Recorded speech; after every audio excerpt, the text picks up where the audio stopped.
Hamas के हवाई हमलों का इजरायल ने उसी की भाषा में कड़ा जवाब दिया है।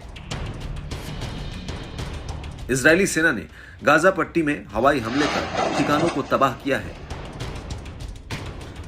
इजरायल की जवाबी कार्रवाई में गाजा पट्टी की कई इमारतें मिट्टी में मिल गई हैं।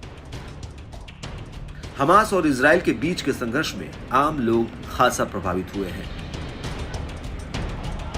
हवाई हमलों से ढेर हुई इमारतों के मलबों में कई स्थानीय लोग भी दब गए हैं।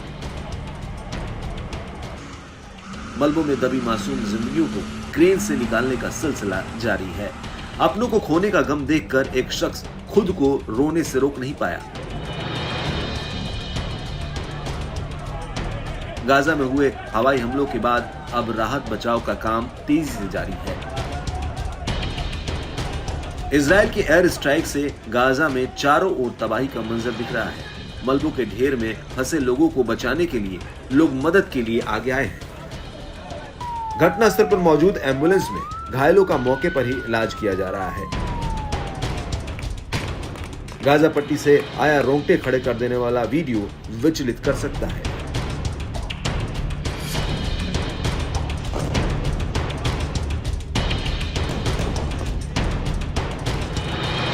इजरायली पीएम बेंजामिन नेतन्याहू ने कहा कि हमास को इसकी कीमत चुकानी होगी।